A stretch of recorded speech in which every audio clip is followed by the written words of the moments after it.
Hello everyone, magluluto na naman tayo ngayon ng isang masarap na ulam at syempre meron ako ditong fresh alamang, so ibig sabihin hindi pa nalagyan ng asin kasi fresh pa siya.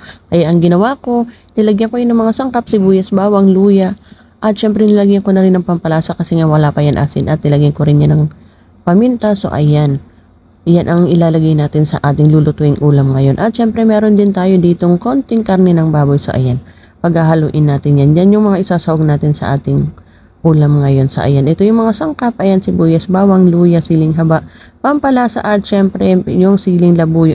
Meron din ako ditong gata. So ayan, maraming gata kasi itong gulay na ito kailangan talaga nito maraming gata. Kaya dalawang niyog ang ginamit ko dito. So ayan, may unang gata at syempre yung pangalawang gata. At ito naman yung tangkay ng laing. So ayan, gulay na laing ang lulutuin natin ngayon. So ayan, yung tangkay at ito naman yung dahon. Pinaghiwalay ko na yan kasi nga mas una ko nilalagay yung tangkay bago yung dahon. So syempre magigisa na tayo ng mga sangkap. Ayan, sibuyas, bawang, luya at syempre yung siling labuyo. Ginisa ko na muna yan. Sinabay-sabay ko na yan. So ayan. At syempre igigisa rin muna natin yung ating karne ng baboy. So yan, gisa lang natin yan dyan ng mga ilang minuto hanggang sa maging golden brown yung ating karne. So yan, gisa-gisa lang natin yan.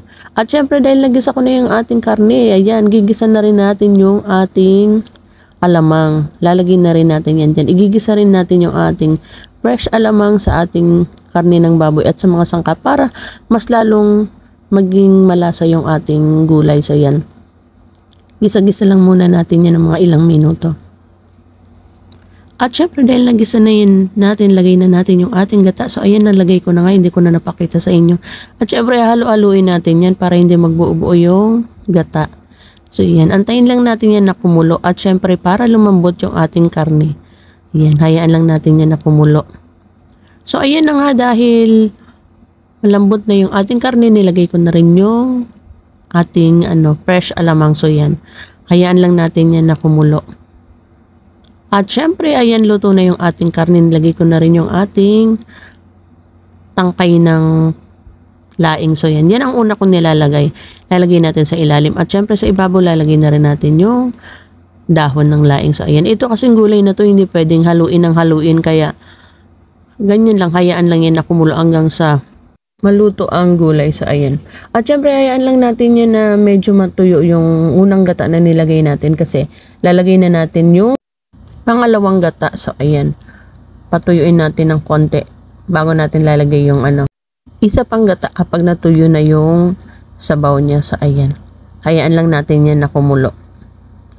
Maya maya lalagay na rin natin yung ating pangalawang gata. At syempre ito na nga, ayan, nalagay ko na yung pangalawang gata. Ayan, hindi ko na napakita sa inyo paglagay. Sa ayan, nalagay na natin yan. At syempre hayaan lang natin yan dyan na kumulo mga ilang minuto hanggang maluto naman yung ating pangalawang gata na nilagay. Sa ayan, mas masarap kasi itong gulay na to kapag medyo nagmamantika na siya, yung wala siyang sabaw, yung talagang ang pinakasabaw yung parang nagmamantika na, yun ang mas masarap sa gulay na to. Sa ayan, kaya hayaan lang natin yan dyan na matuyo yung ating pangalawang gata na nilagay. Sa ayan, ito kasi hindi pwedeng haluin ng haluin, kaya hayaan lang natin yan na kumulo, ganyan lang. At sa mga nakakaalam ng gulay na ito, paniguradong matatakam kayo sa gulay na to. So ayan, ito nga at luto na. So ayan, o diba talaga namang naku po, matatakam kayo sa itsura. Ayan, ganyan lang yung itsura niya, talaga nagmamantika na yung sabaw niya. Hindi naman siya yun as in tuyong tuyo, parang tuyong tuyo lang siya tingnan, pero meron pa siyang konting sabaw na yun nga nagmamantika.